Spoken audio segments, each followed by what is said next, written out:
The Royals have been all over it this week, and all they've been telling us to do is buckle under, do what you're told, do what the government says, clean up the climate. So the big question I've got for our two guests today is, should the Royals keep their noses out of politics? This is a political punch-up. I'm delighted to say that our two guests are experts in the field of the royal family. The first one, of course, is James Whale, Talk Radio's very own super-duper legendary late-night presenter, and Brendan O'Neill, who is, of course, the man who we see an awful lot of on Talk Radio. He's from Spiked Online. Gentlemen, I'm going to give you 30 seconds each to make your case. James Whale, kick us off, please. Thank you very much indeed. Ask me first. OK. Yes, I don't mind what the royal family say. I think it's a breath of fresh air to have somebody other than politicians or you or me spouting off about what we think. Nobody has to do what the royal family say. It's always good to get another take on it. And to be quite honest with you, it gives me a chance to say, what a load of old tosh coming out of Flop 26. I mean, really. I've heard that banshee 18-year-old, what's her name, Greta something Greta, or yeah. other. You know, as far as I'm concerned, that's an anarchist waiting to happen. And she's okay. She can say what she likes, usually rude. She can't sing. She has a foul mouth. And that's fine. That's what we call democracy. So allow the royal family, even if I disagree with what they're saying, to have their say. Brendan, I assume you disagree with that idea. How could I it? do disagree. I agree very much with what James has said about Flop 26 and all the narcissists and virtue signalers and hypocrites that are stuffed up in Glasgow telling the rest of us what to do. I don't think it should involve anybody from the royal family. The royal family should keep their politics to themselves. We fought a civil war in this country 350 years ago to put the royal family in its place, to put the monarch in his or her place, and to stop them from interfering in democratic politics. And to go back on that now, which I fear is what's going to happen when the Queen, God bless her, passes on, and Prince Charles becomes King Charles, I think we're going to have an interventionist monarch, and I think it will cause a lot of constitutional upset. I think Brendan makes a very good point, James, because after all, you know, Prince Charles has been a thorn in the side of all progressive thinkers ever since he started complaining about the architecture and carbuncles on an old friend. Prince Charles wanders about, right, with about 135 people. He carries his own bed everywhere, and he takes his own toilet seat. You know, what the hell's he telling us what to do about the way we live for, James? I'm not interested in Prince Charles. I think he's a bit of a nut. I'm looking forward to King William, which I think will be good for the country. And I think he's never going to have any power. He can talk as much rubbish as he likes. Now, I happen to think all his profound talking about the ecosystems and everything else is complete and utter rollicks. I don't actually mind him saying it because it gives me and Brendan a reason to have a go. The monarchy will never have any power in this country again. It is a shame that a lot of our politicians are not standing up to the mark, isn't it, really? We are a bit wet at the moment. We've got Iran telling us what we should do, everybody else telling us what we should do.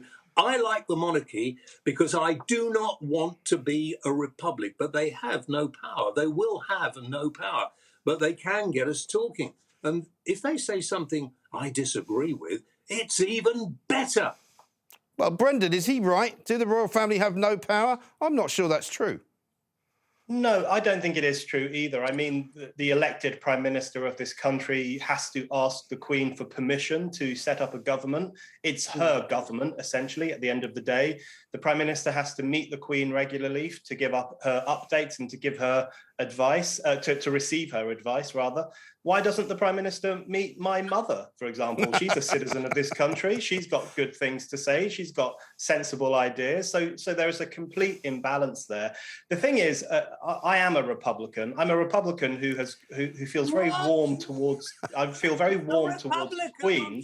But the problem with the monarchy is you have to put up with who you get, because it's decided upon whose sperm created you, right? The most unfair hereditary idea in history. That's who you end up with. So we've got the Queen at the moment. Everyone loves her. She's universally respected. She's seen as a really thoroughly decent person who committed her whole life to this country. But who will we get next? mad loopy Prince Charles, King Charles. And then after William, who will we get? We just can't predict it because we have no democratic control. Yeah, you're right. We'd be better off with a King Charles Spaniel, James. Shouldn't we just miss him out altogether? Well, listen, all right. Sorry. What are you doing now? I'll get my dog because okay. she was upset about that. I actually cannot stand Republicans. They talk, and I like Brendan. I really like Brendan and what he says. Normally, I had no idea. He'll be telling me next he's a flipping religious nutcase too. I can't stand that. The fact we have the royal family and they're a bit loopy is brilliant. It's a great PR. That's what the royal family is. It's a PR machine for Great Britain. Okay, and that's what we should call them. You know, you don't have to go and see the Queen. The Queen can't demand it. They have no power. If it was me, I'd stop doing a lot of that. I just like the pomp and ceremony. I would like the King or the Queen, whoever it is, to come out on the balcony of Buckingham Palace and wave to the crowds during the height of the summer when we have all the tourists. I think that would be good. And, you know, the Pope does it. Why shouldn't the Queen? Get rid of the bishops. We could do all kinds of things to modernise our country, but keep the royal family. And we don't want them elected. The idea, they're part of history. They're like the statues that some people would throw into the sea. I want to keep them just to wind the Republicans up. Well, you look James, a bit Republican, Michael. Yeah, You're me. No, very listen. Republican today. I've been a very staunch supporter of the royal family all my life. I've chased many of them around for many years, quite lucratively, I have to say, particularly when they were a bit more popular. But the thing is this. Well, now you can't do it. The thing is, right, that you should have a place for the royal family. I don't have a problem with that, but I think they need to stay out of politics. And you haven't really made a case for why they should stay in politics. Brendan, give us your final assessment of James's, what I regard as slightly off the scale arguments. He likes having the royal family because he thinks they're pompous and they're for ceremony, but he doesn't care what they say. The thing is, there is a problem with republicanism in this country. Lots of Republicans are actually just snobs. They look down their noses at old British people in particular with their Princess Diana crockery and their love for the Queen and waving flags.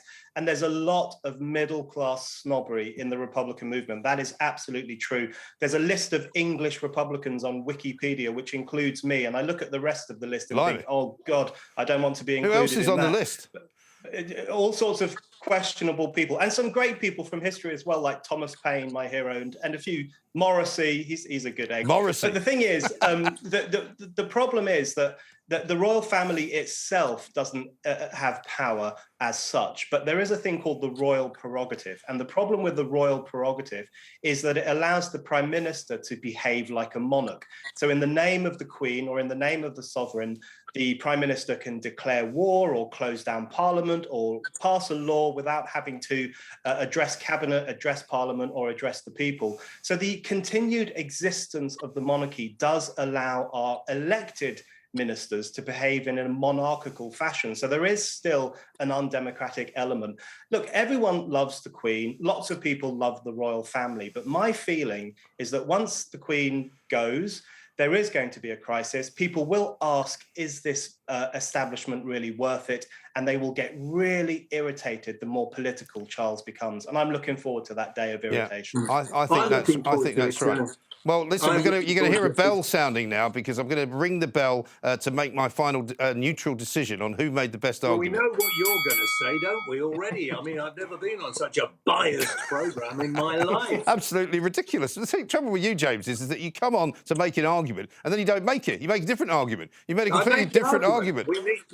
We leave the royal family to say whatever they want as long as we know that what they say is not going to be acted on. And the royal prerogative is a good point. We do need to lose that, and we should lose it. But being a monarchy is a great thing. We can all become citizens if you want. I don't have any problem with that. But keeping the royal family there makes us different and gives us something special in this country. Okay. They don't have any power. They won't have any power. I would be against that. And by the way, I have just become a lord. Oh, really? Well, we haven't got time, unfortunately, to ask you about that. Thank God. So, James Whale and Brendan O'Neill, thank you very much both for taking part. In the true spirit of democracy, I will now rule on which one of you has made a better argument. And I'm sorry to say, once again, James, you're on the losing side. And it's James Whale 0, Brendan O'Neill 1, because Brendan made a much more cogent, much more sensible, and quite frankly, much more intellectual argument about why the royal family should stay the hell out of politics. Well, that was great, wasn't it? I really enjoyed that. If you did, there's lots more like it. Have a look over here.